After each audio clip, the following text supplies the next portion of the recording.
They kept sneaking into her pool, until she made sure they'd regret it. They thought she was just a lonely older woman with a locked gate and too much time on her hands. A forgotten widow, tucked away in a quiet southern town, easy to ignore, easy to walk over. So when they started sneaking into her pool, they didn't expect a fight. They didn't expect anything at all. But what they didn't know was that this woman had spent a lifetime building that quiet. That water wasn't just water. It was memory, sacrifice, and love. And when strangers came in uninvited, they didn't just trespass on her property. They trespassed on her story. What happened next wasn't loud. It wasn't violent. But it was unforgettable. Because sometimes the softest voice in the room is the one that changes everything. And this time, silence had a name. They said she was overreacting, that she ought to lighten up. It was just a pool and just a couple of bored kids trying to cool off. But those people had never stood on their back porch, iced tea in hand, watching strangers cannonball into a dream they had built brick by brick, dollar by dollar. Those people had never learned the cost of peace. Eleanor Grace Whitman had always believed that a quiet life was a noble one. She wasn't loud. She didn't meddle. She kept to herself, not out of shyness, but out of principle. Her home, nestled at the edge of Savannah's slow, swaying suburbs, wasn't large, but it carried the weight of a lifetime. Her porch creaked like an old friend. Her windows smelled faintly of cinnamon. And out back, behind a modest wooden gate, lay the one thing she and her late husband had worked toward for over a decade. A modest pool lined with turquoise tile, hand-picked from a catalogue that had once felt like a magazine of impossible luxuries. It had taken them 12 years, 12 summers of fixing appliances themselves instead of hiring help. 12 Christmases were when they wrapped practical gifts in reused paper and told each other it was enough. 12 years of saying, not yet, but someday, until someday finally came. And when it did, they didn't throw a party. They swam together once, silently, just the two of them, under the Georgia stars. After he passed, the pool became more than a memory. It became a place where grief softened, where the water held her in the hours she missed him most. It was never about swimming. It was about stillness, reflection, dignity. So when she returned home one July afternoon from volunteering at the town library, her arms full of donated paperbacks and her heart full of joy from a day of doing good, the sound of splashing stopped her cold. Not the soft lapping she was used to. No, this was laughter, sharp, chaotic, unfamiliar. The kind of laughter that didn't ask permission. She rounded the corner of her house, and for a moment she stared. 2 boys, barefoot, shirtless, oblivious, launched themselves from her deck into the deep end as if they'd been born there. A soda can tipped over on her lounge chair. Her carefully coiled garden hose lay trampled in the grass. She didn't shout. She didn't raise a hand. Her silence was the kind that carried history. The boys saw her too late. One yelped and scrambled toward the edge. The other slipped, fell, and laughed as he pulled himself up. One tried to offer an apology, but it was thin and forgettable. The other said they didn't think anyone lived there. As if her presence, her home, her story could be invisible. Eleanor didn't answer. She pointed to the gate. They obeyed. That night, she sat on the porch and didn't touch her tea. The air was thick with heat and memory. She watched the moon ripple in the pool's surface and felt something she hadn't in a long while. Not anger, but erasure. A quiet, aching sense that all she had built could be stepped over without a thought. That she could be dismissed as easily as a lock undone. The next day, she mentioned it to a neighbor. The woman chuckled. Boys will be boys, she said, shrugging as if shrugging were a solution. But Eleanor had known boys. She had raised one of her own. This wasn't about mischief. This was about disregard, about the kind of casual entitlement that lets people believe they're welcome wherever they feel like being. And perhaps worst of all, it wasn't just the pool they had trespassed into. It was her story, her sacrifices, her silence. They hadn't stolen anything, but they had taken something just the same. So Eleanor sat back in her porch swing that evening, hands folded, heart steady.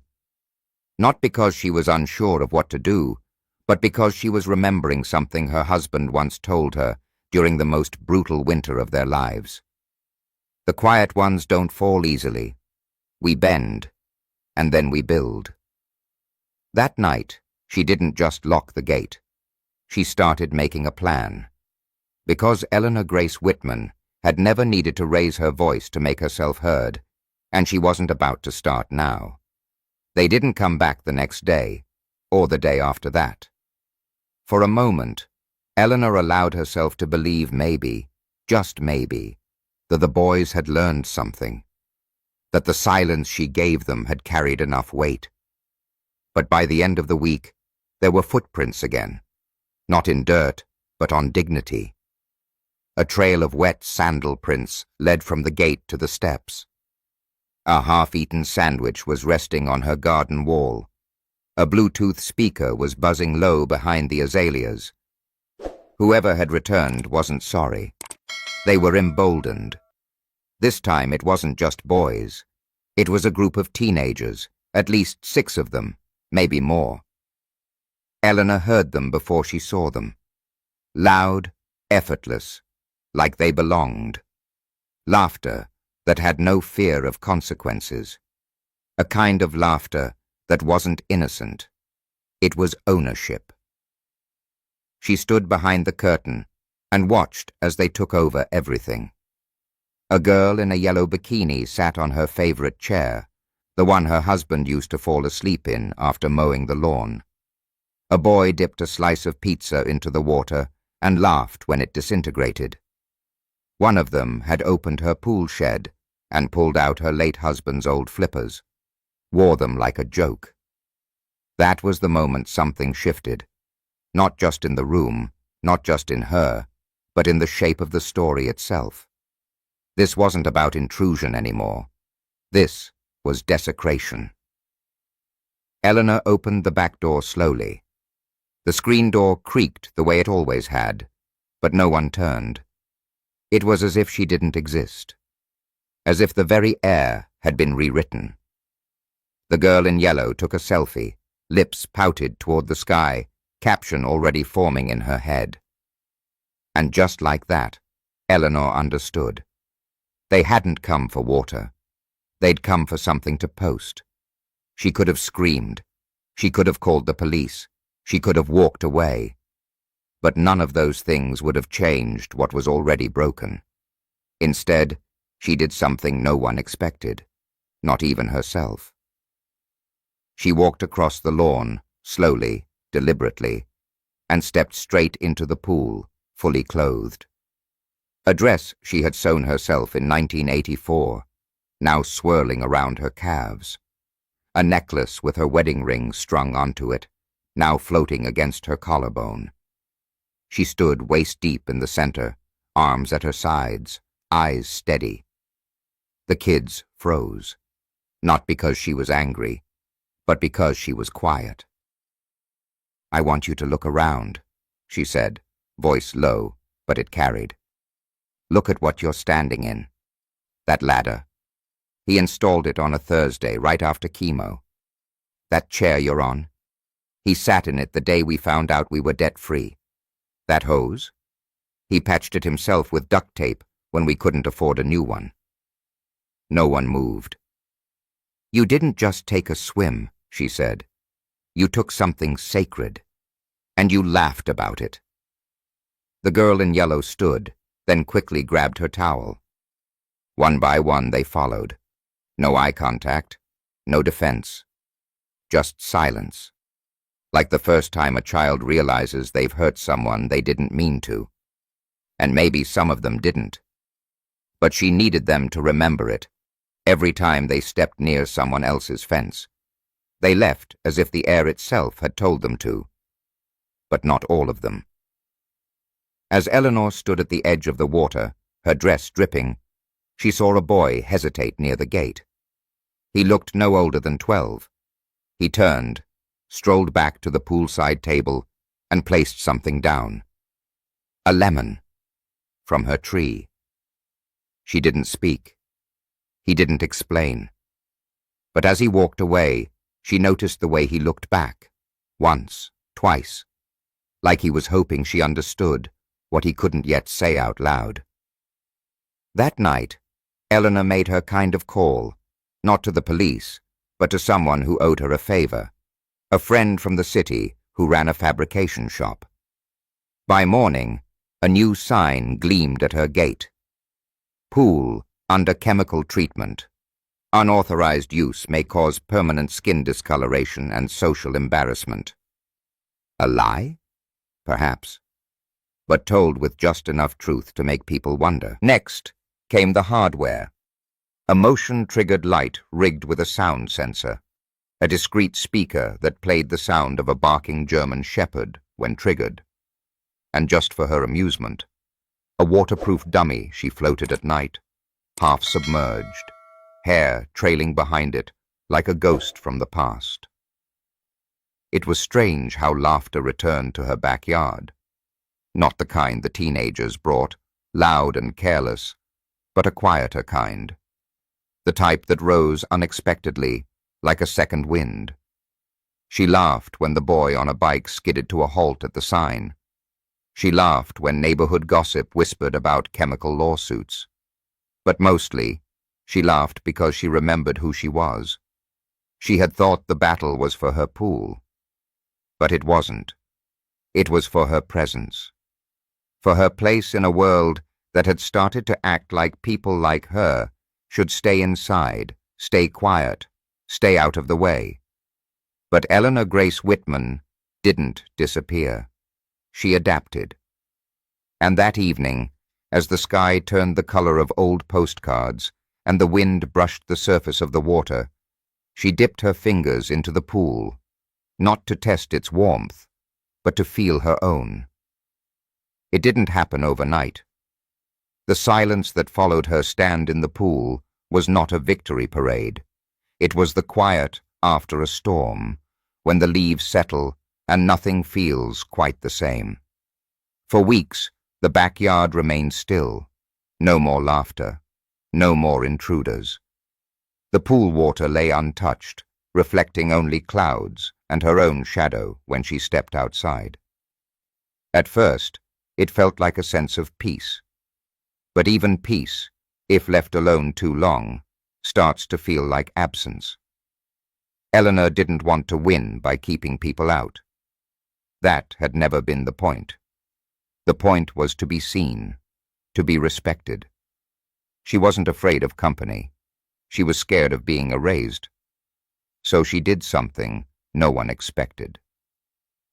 One Sunday morning, she wrote out invitations by hand, in cursive, real ink. She addressed them to neighbors she hadn't spoken to in years, and some she barely knew at all. The envelope read, "You are warmly invited to tea by the pool, Sunday at 3. It raised eyebrows.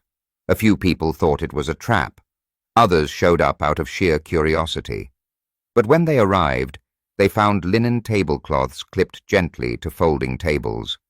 They found Eleanor's best china laid out in neat rows, cups she hadn't used since her husband's memorial. And in the center of it all was the pool, still and blue, with a vase of lemon blossoms floating like an offering to anyone willing to notice the details. No one swam. That wasn't what this was. There were veterans from the local post, a retired music teacher, a widow who lived 3 doors down and hadn't spoken much since her dog died. People came with stories, recipes, and photos of their grandchildren. And Eleanor wearing her wide-brimmed sun hat and a pale green skirt, listened. That first Sunday turned into a tradition. Not loud, not public, just steady. Every week, more chairs were pulled in.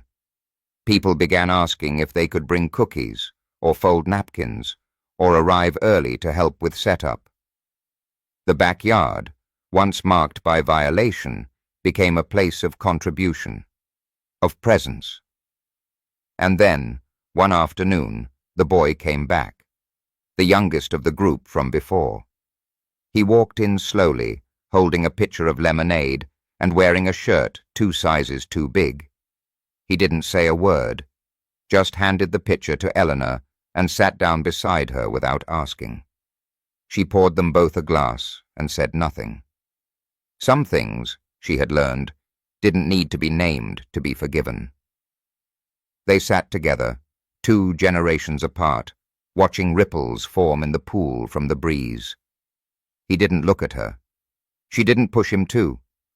But when he reached into his pocket and pulled out a folded note, a simple, unevenly cut square of paper, Eleanor took it with both hands.